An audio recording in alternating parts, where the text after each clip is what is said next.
इकडे साकेतने स्वरासाठी खूप छान प्लॅन केला होता. त्याने स्वराला आवडेल असे गिफ्ट पण ऑर्डर केले होते. आज पण त्याने स्वराला काहीही मेसेज केला नाही, म्हणून मॅडम नाराज होत्या. दुसऱ्या दिवशी साकेत लवकर उठला आणि त्याचा आवरून बाहेर पडला. इकडे ठरल्याप्रमाणे मेघना स्वराला घेऊन साकेतने सांगितलेल्या ॲड्रेसला घेऊन आली. स्वराला काहीच कळत नव्हते. तिने मेघनाला खूप विचारण्याचा प्रयत्न केला, पण मेघना तिला काही सांगत नव्हती. तोच त्यांना साकेत येताना दिसला. खूप हँडसम दिसत होता तो. मेघना स्वराकडे पाहत, यार तुझा नवरा कसला हँडसम आहे ना. तू नाही म्हटली असती तर मी खरंच लग्न केलं असतं. तशी स्वरा तिला फटका मारते. साकेत मेघनाकडे पाहत, थँक्यू माझं काम केल्याबद्दल. तशी स्वरा मेघनाकडे पाहते. बरं जिजू मी निघते, आणि ती त्या दोघांना बाय बोलून निघून जाते. इकडे स्वराला काहीच कळत नव्हते काय बोलावे. साकेत हसत तिचा हात पकडून बाकावर घेऊन जातो. त्याने असं हक्काने तिचा हात पकडलेला कुठेतरी स्वराला पण आवडले होते. साकेत तिचा हात हातात घेऊन, बायको नाराज आहेस माझ्यावर, मी तुला मेसेज आणि फोन नाही केला म्हणून. त्याचं ते निरागस बोलणं ऐकून ती पण मान हलवून हो म्हणते. तो तिच्या डोळ्यात पाहत, ते खूप कामाचा लोड होता म्हणून वेळ नाही मिळाला, त्यासाठी सॉरी, पण यापुढे मी असं काही वागणार नाही. तशी स्वरा गोड हसते. तिचं हसणं बघून साकेत हसत, चला मॅडमचा राग गेला म्हणायचा. तोच तो एक बॉक्स काढतो आणि तिला देतो. ती त्याच्याकडे पाहत, काय म्हणून विचारते. तो तिच्याकडे पाहत, तो ओपन कर. तशी ती ओपन करते, तर त्यात सुंदर असं ब्रेसलेट असतं. स्वराला खूप आवडतं. साकेत हसत, बायको आवडले. स्वरा मान हलवून हो आवडले. तो पटकन तिच्या हातात घालून देतो. काही वेळ गप्पा मारून ते जायला निघतात. साकेत तिला हॉस्पिटलला सोडतो. ती त्याला बाहेरूनच बाय करत असते, पण तोच तिचं काही न ऐकता तिला आत सोडायला येतो. इकडे हॉस्पिटलमध्ये स्वराची सिनियर डॉक्टर स्वराकडे बघून जेलस फील करत होती. त्या डॉक्टरला पण साकेत आवडला होता, आणि तो स्वरासोबत आहे हे बघून तिला स्वराचा राग येत होता. साकेतला पण ते समजतं, आणि तो त्या डॉक्टरची मजा घ्यायची म्हणून स्वराच्या खांद्यावर हात ठेवतो आणि त्यांच्या समोर जात, मॅडम आमची येत्या काही दिवसात एंगेजमेंट आहे, तुम्ही नक्की या. हे ऐकताच त्या डॉक्टरचा चेहरा लाल होतो, पण ती नॉर्मल होऊन उसनं हसू आणत त्यांना अभिनंदन करते आणि निघून जाते. स्वराला तर खूप छान फिलिंग येत होती. खरंच साकेत किती चांगला आहे ना. मेघना त्याच्याकडे पाहत, चला काहीतरी खायला ऑर्डर करूया, आणि ते स्वराच्या केबिनमध्ये येतात. मेघना ऑर्डर देते, पण तिला इमर्जन्सी येते आणि ती निघून जाते. इकडे त्यांची ऑर्डर येते. ते दोघं खायला लागतात. आता तर काय साकेतला चान्स मिळाला होता, कारण आता ते दोघंच होते. त्याच्या डोक्यात एक भन्नाट कल्पना येते आणि तो स्वराकडे पाहत, आता मी तुला एवढे छान गिफ्ट दिले आहे, तर तू मला पण काहीतरी दिले पाहिजे ना. स्वरा गोंधळून, मी काय देऊ तुम्हाला. साकेत हसत, देऊ नको, मला तुझ्या हाताने भरव. स्वरा हसत त्याला तिच्या हाताने भरवत असते आणि साकेत ते एन्जॉय करत असतो. अधूनमधून तो पण स्वराला भरवत असतो. दोघं मिळून खात असतात. बायको तू नेहमी अशीच हसत राहत जा, खूप क्यूट दिसते. आणि मला माहिती आहे मागच्या काही दिवसात मी बोलत नव्हतो म्हणून माझी बायको खूप नाराज होती, पण तुला हॅपी बघून बरे वाटत आहे. आता मी कितीही कामात बिझी असलो तरी माझ्या बायकोसाठी वेळ नक्की काढत जाईल. माझ्या बायकोला असं नाराज नाही बघू शकत मी. त्याचं बोलणं ऐकून स्वराला पण आनंद होतो. खरंच किती काळजी आहे यांना माझी. आणि तू जे काही मला त्या दिवशी सांगितले ते तू पूर्णपणे विसरून जा. त्यात तुझी काहीही चूक नव्हती. मला आवडले तू आपल्या नात्याची सुरुवात होण्याआधी सगळं सांगितले. हाच तुझा प्रामाणिकपणा मला खूप आवडला. आणि बायको तुला ज्या दिवशी पाहिलं होतं त्याच दिवशी मी ठरवले होते लग्न करेल तर तुझ्याशी, नाहीतर लग्न करणारच नाही. आपण लग्न झाल्यानंतर अशीच एकमेकांना साथ देऊन आपला संसार करू. तू देशील ना मला साथ. स्वरा पण हसून, हो मी शेवटपर्यंत तुमच्यासोबत असेल आणि तुम्हाला साथ देईल. आणि बायको लग्न झाल्यानंतर तू आता जशी राहतेस, एन्जॉय करते तसेच राहा. माझ्यासाठी किंवा माझ्या घरच्यांसाठी बदलायची गरज नाही. ती शांतपणे त्याच्याकडे पाहत त्याचं बोलणं ऐकत होती, कारण तो खूप प्रेमाने बोलत होता. तिला तसं पाहताना बघून साकेत हसत, बायको मला माहिती आहे तुझा नवरा खूप हँडसम आणि चार्मिंग आहे. तशी ती भानावर येते आणि लाजून दुसरीकडे पाहते. आय हाय काय लाजते बायको तू. मला तर असं झालं आहे कधी आपले लग्न होत आहे आणि तू माझ्या घरी येते. बरं चल मी पण निघतो. आणि तो तिला बाय बोलून जायला लागतो. तोच त्याची आजीचा त्याला फोन येतो. तो हॅपी होऊन, बोल आजी, आज माझी कशी आठवण झाली. बाळा मला तुझी आठवण येते, पण तुला आजकाल माझी आठवण येत नाही. आता काय बाबा, एका माणसाचं लग्न होणार आहे, मग आता आमची थोडी ना आठवण येईल ना तुला. तुला तर तुझ्या होणाऱ्या बायकोची आठवण येत जाईल. भेटायला जातो की नाही होणाऱ्या बायकोला? साकेत हसत, 1 मिनिट थांब, मी तुला व्हिडिओ कॉल करतो. आणि तो फोन कट करून आजीला व्हिडिओ कॉल करतो. बोल आता. बघ, तू मला आता विचारत होती ना बायकोला भेटतो की नाही? बघ, तिला भेटून घरी जातोय. आणि तो त्याचा मोबाईल स्वराकडे करतो. स्वरा गोंधळून जाते आणि साकेतकडे पाहते. तो डोळे मिसकावत बोल म्हणून सांगतो. ती आजीकडे पाहत, नमस्ते आजी, तुम्ही कशा आहात? तब्येत कशी आहे तुमची? बाळा माझी मस्त, तू सांग, तू कशी आहे? आजी मी पण मस्त. ती बोलायला घाबरत होती, पण आजीला मात्र आनंद होत होता की साकेत आणि ती एकमेकांना भेटत आहे म्हणून. तोच साकेतची आई आजींच्या रूममध्ये येतात. आजी तिला आवाज देऊन, पटकन ये, आपली सून आहे कॉलवरती. तशा आई आजीजवळ जातात आणि स्वराशी बोलायला लागतात. स्वरा पण त्यांच्याशी बोलत असते. तोच साकेत मागून म्हणतो, मी पण आहे इथे. तसे सगळे हसायला लागतात. खूप वेळ त्या एकमेकांशी बोलत असतात. आई साकेतला सांगतात, तुम्ही एंगेजमेंटसाठी काय घेणार आहात ते ठरवा आणि तुमच्या आवडीनुसार घ्या. आणि स्वरा बाळा, तुला जे जे दागिने घ्यायचे असतील ते तू तुझ्या आवडीचे घे, साकेत घेऊन जाईल तुला. स्वरा मान हलवून हो म्हणते. काय काय घ्यायचे त्याची लिस्ट मी पाठवेल साकेत तुला. हो आई, पाठव. आई, आपण सोबत सगळं खरेदी केलं तर म्हणजे तुम्ही पण आमच्यासोबत या ना? तिचं बोलणं ऐकून आईंना आनंद होतो. त्या हसत, बरं येईल मी तुमच्यासोबत. इकडे आजीच्या रूममध्ये हसण्याचा आवाज ऐकून साकेतचे बाबा तिथे येतात आणि ते पण पाहतात की या दोघी कुणाशी बोलत आहे. तर समोर स्वरा असते. स्वराला ते पण दिसत असतात म्हणून ती त्यांना पण तब्येतीबद्दल विचारते. ते पण चांगली आहे म्हणून सांगतात. पण त्यांचा आवाज ऐकून तिला समजतं त्यांना सर्दी झाली आहे. ती पटकन, बाबा तुम्हाला सर्दी झाली आहे? बाहेर गार वारा असतो, तुम्ही जास्त बाहेर निघू नका आणि वेळेवर वाफ घ्या. तव्यावर ओवा आणि हळद टाकून त्याची वाफ घ्या, त्याने तुम्हाला आराम पडेल. तिचं एवढं काळजीने बोलणं ऐकून बाबा आनंदी होतात, पण ते तसं दाखवत नाही. पण तिने जे काही सांगितले होते ते सर्दीसाठी योग्य होते म्हणून ते हसून, बाळा तू जे सांगितले ते मी नक्की करेल. नकळत का होईना ते बाळा बोलले होते तिला. इकडे साकेत मात्र स्वराकडे प्रेमाने पाहत असतो. किती काळजी करते माझी बायको सगळ्यांची. काही वेळ बोलून ते फोन ठेवतात. काही वेळाने तो स्वराला बाय करून निघून जातो. ऑफिसला येऊन स्वराला फोन करतो पोचलं म्हणून आणि त्याच्या कामात बिझी होतो. इकडे साकेत आणि स्वरा एकमेकांना भेटत आहे, कारण मागे स्वरासोबत जे झाले होते त्याबद्दल तिच्या बाबांना काळजी वाटत होती. स्वराचे बाबा पण साकेतला फोन करून जे काही खरेदी करायची असेल ते करा म्हणून फोन करून सांगतात. असंच त्यांचा दिवस निघून जातो. रात्री दोघं पण फ्रेश होऊन एकमेकांशी फोनवर बोलत असतात. खरेदीसाठी कुठे जायचं ते एकमेकांना विचारत असतात. दुसऱ्या दिवशी दोघं पण सुट्टी घेतात आणि ते खरेदीसाठी जातात. दोघं पण एकमेकांच्या आवडीचे कपडे घेतात. साकेत शेरवानी घेतो तर स्वरा लॉंग ड्रेस घेते. साकेतची चॉईस खूप छान होती. ते बघून स्वरा पण खूप हॅपी होती. नंतर ते दागिने घेण्यासाठी जातात. तिथे साकेतची आई पण आली होती. स्वरा पटकन त्यांना वाकून नमस्कार करते. त्या पण तिला आशीर्वाद देतात आणि त्या स्वरासाठी खूप सारे दागिने खरेदी करत असतात. स्वरा नाही नाही म्हणत असते, पण तरी त्या घेत असतात. साकेतला जे आवडले होते तो त्याच्या बायकोसाठी खरेदी करत होता आणि स्वरा फक्त त्याच्याकडे पाहत असते. तिला खूप भारी वाटत होतं की तिचा होणारा नवरा किती प्रेमाने तिच्यासाठी सगळं काही घेत होता. तिला तसं प्रेमाने पाहताना तिच्याकडे हळूच बघून, बायको अशी प्रेमाने बघत राहशील तर मी खरंच लवकर वेडा होईल. तसे स्वराला असते. त्यांची खरेदी होऊन आई घरी निघून जातात. पण हे दोघं बाहेर डिनरला जातात. साकेत तिच्याकडे पाहत, स्वरा तू हॅपी आहेस ना? स्वरा हसत, हो मी हॅपी आहे. तिचं बोलणं ऐकून त्याला अजून आनंद होतो. मस्त डिनर एन्जॉय करतात, कारण 2 दिवसानंतर एंगेजमेंट असते म्हणून ते त्यांच्या घरी जाणार होते. साकेत तिला तिच्या घरी सोडतो आणि तिला बाय बोलून निघून जातो. ती पण आत येते. आईबाबांना तिला बघून खूप आनंद होतो. तिच्या घरी नेहाचे आईबाबा पण आले होते आणि 1-2 जवळचे नातेवाईक. घर पाहुण्यांनी भरलेले वाटत होते. नेहा पण आली होती. नेहा आणि लेका तिला पार्लरमध्ये घेऊन जातात आणि तिचे फेशियल करून घेतात. फेशियल केल्याने स्वराच्या चेहऱ्यावर खूप ग्लो आला होता. खूपच सुंदर दिसत होती आपली स्वरा. त्यानंतर नेहा तिच्या हातावर सुंदर अशी मेहंदी काढते. स्वरा तिचे काही पिक्स काढते आणि साकेतला पाठवते. साकेत पण त्याच्या हातावरील मेहंदीचे फोटो तिला पाठवतो. ते फोटो बघून स्वराला हसू येतं. आश्चर्य म्हणजे एवढा मॉडर्न तो. तिला वाटत होतं तो मेहंदी नाही काढणार, पण त्याने दोन्ही हातावर मेहंदी काढली होती. त्याचं स्वराला हसू आले होते. घरातील सगळे बसून गप्पा मारत होते. पाहुण्यांनी गजबजलेल्या घरात खूप छान वाटत होतं. इकडे साकेतच्या घरी पण बरेच जवळचे नातेवाईक आले होते. असा दिवस निघून जातो. उद्या एंगेजमेंट असल्यामुळे सकाळी सगळे लवकर उठून त्यांचं आवरत असतात. त्यांची एंगेजमेंट हॉलमध्ये असते म्हणून सगळे तिकडे जायला निघाले होते. हॉल खूप सुंदर प्रकारे सजवलेला होता. स्वराच्या घरचे आधी तिथे पोहोचतात. नेहा स्वराला घेऊन पार्लरमध्ये गेलेली असते.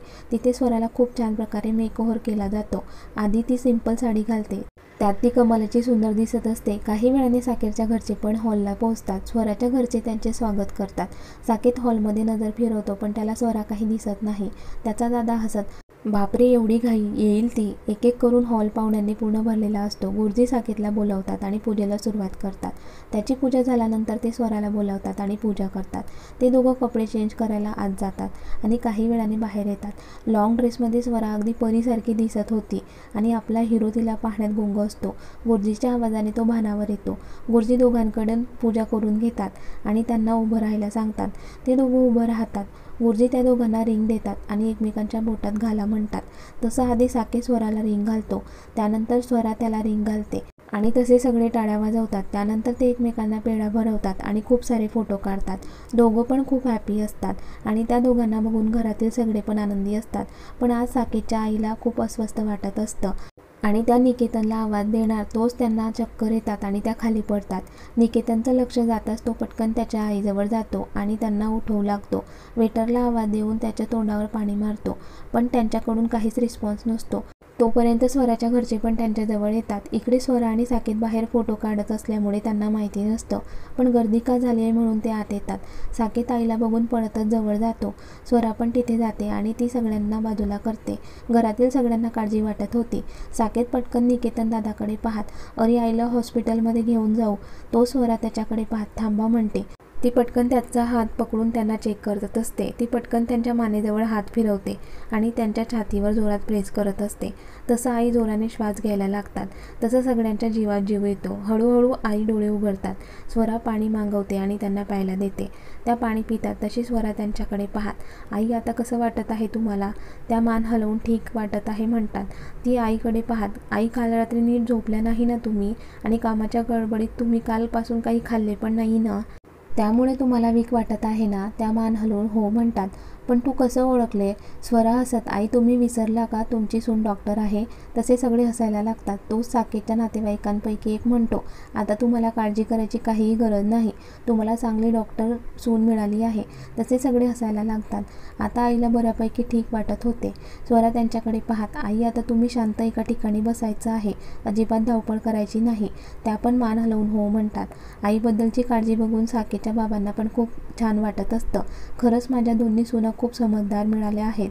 निकेतनची बायको राधाची डिलिव्हरी झाली होती आणि ती काही दिवस तिच्या आईकडे गेली होती म्हणून स्वरा आणि त्यांची भेट झाली नव्हती. तोच आईजवळ राधा येते. आई तुम्ही ठीक आहात ना? तेव्हा स्वरा आणि तिची ओळख होते. साकेत दोघांची ओळख करून देतो. दोघे एकमेकांशी अशा बोलत होत्या कशा खूप वर्षापासून एकमेकांना ओळखत असतील अशा. आणि त्यांच्या दोघ्या सुनांना असं बघून आईचे डोळे भरून येतात. तोच निकेतनचे सासरे बेबीला घेऊन त्यांच्याजवळ येतात. बेबीला बघून स्वराला खूप आनंद होतो. ती बेबीकडे पाहत, दादा मला पण बेबीला घ्यायचं आहे, घेऊ का? निकेतन हसत, अगं विचारतेस काय? तुझा पूर्ण हक्क आहे. तू बेबीची काकी आहे. आणि तो बेबीला तिच्याकडे देतो आणि स्वरा खूप प्रेमाने बेबीसोबत बोलत असते. तशी बेबी हसत असते. तिला हसताना बघून राधा बेबीकडे पाहत, आवडली का बेबी काकी तुला? तशी बेबी जोराने चिकाट्या मारायला लागते. काही वेळाने ते सगळे घरी निघून जातात. दुसऱ्या दिवशी दोघी पण त्यांच्या कामात बिझी होतात कारण लग्नाला पण काही दिवस बाकी असतात. कधी कधी बेबीला भेटायला स्वरा साकेतच्या घरी जात असायची. आज पण ती गेलेली होती. सगळे बसून गप्पा मारत होते. तो साकेतच्या आत्या येतात. साकेतच्या आत्याचा स्वभाव खूप तापट होता. त्या चांगल्या गोष्टीमध्ये पण चुका काढत असायच्या. आज स्वरा आली होती म्हणून राधाने तिच्या आईला आणि बहिणीला पण बोलावले होते. आत्यांना बघून सगळ्यांना घाम फुटला होता.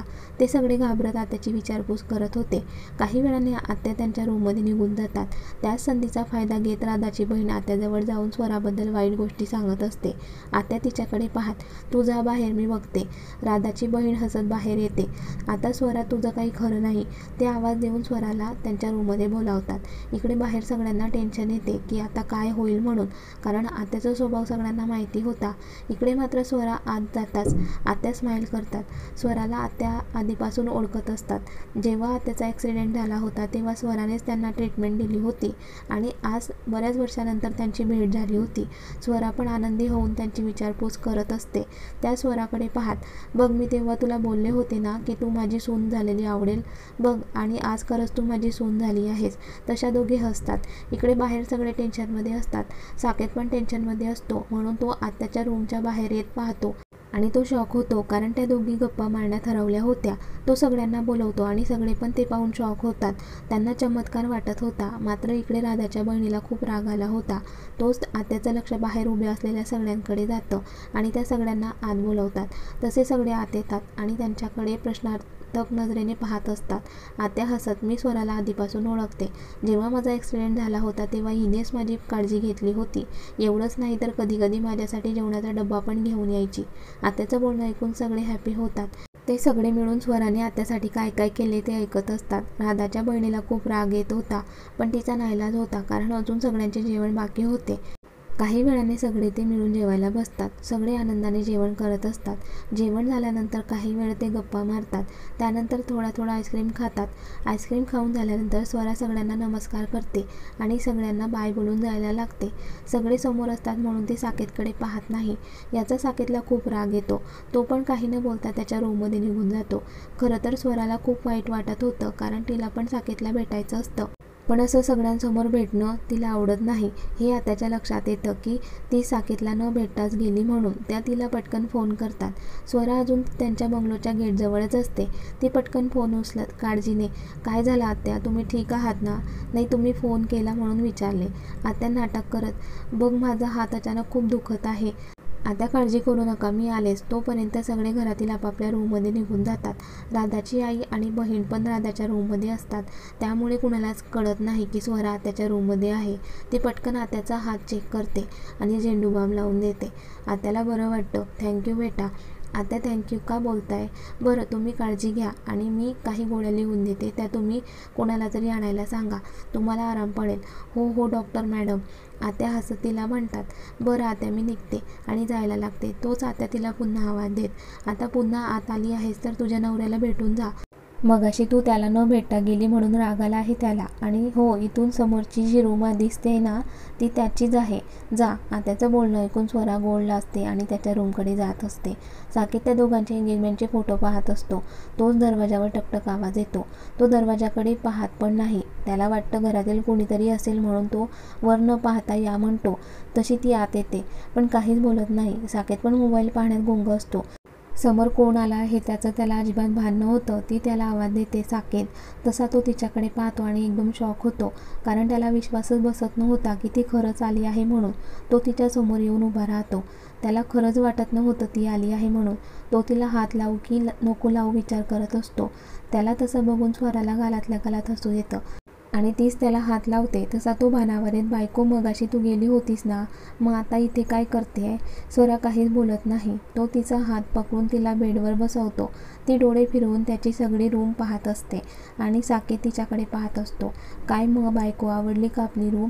तो आपली बोलल्यामुळे तिला खूप छान वाटतं. तो तिचा हात पकडतो. तसा अचानक हात पकडल्यामुळे तिच्या अंगावर शहारे येतात. अजून बराच चेंज करायचा विचार मी करतोय, पण ते सगळं तू आल्यावर करूया. तुझ्या आवडीची तशी ती लाजते. त्यानंतर तो तिला गॅलरीमध्ये घेऊन येतो. तिथे पण त्याने खूप छान प्रकारे सगळं सजवलेलं असतं. तिला खूप आवडतं. सगळं पाहून ती त्याच्याकडे पाहत, खरंच खूप सुंदर आहे सगळं. बरं चल, मी निघते, बाय. आणि ती जायला लागणार. तोच साकेत तिचा हात पकडून तिला जवळ ओढतो आणि तिच्या कपाळावर किस करतो आणि बाजूला होतो. त्याचा स्पर्श होताच तिला करंट लागल्यासारखं होतं. तिला पण आवडले होते. ती लाजून निघून जाते. ती गेल्यावर साकेत त्याच्या केसांमधून हात फिरवत म्हणतो, बायको, काही दिवस मग तू माझ्या जवळ असशील. काही वेळाने स्वरा तिच्या रूमला पोहोचते आणि त्याला मेसेज करते. साकेत मोबाईल पाहत असतो. तो पटकन तिला रिप्लाय करतो. साकेत तिला विचारतो, काय मग बायको, आज पहिल्यांदा तुझ्या घरी आली होतीस तर कसे वाटले तुला? स्वरा रिप्लाय करते, खूप छान. बराच वेळ ते दोघं चॅटिंग करत असतात. चॅटिंग करत असताना 12 कधी वाजले त्यांना कळत नाही. साकेत तिला मेसेज करतो, बायको झोप, आता बराच उशीर झाला आहे. आणि तो तिला लव्ह यू बायको मेसेज पाठवतो. तो मेसेज बघून स्वराच्या चेहऱ्यावर गोड स्माईल येते आणि ती पण त्याला मिस यू मेसेज करते. तिचे मिस यू हा मेसेज वाचून तर आपला हिरो हॅपी होतो. दोघं पण एकमेकांची स्वप्न पाहत झोपून जातात. साकेत आणि स्वराचे असेच प्रेम बघूया पुढील भागात. आणि कथेचा हा भाग कसा वाटला कमेंट्स करून नक्की कळवा. आणि व्हिडिओला लाईक, शेअर आणि लाईव्ह मराठी स्टोरी चॅनलला सबस्क्राईब करायला विसरू नका. धन्यवाद.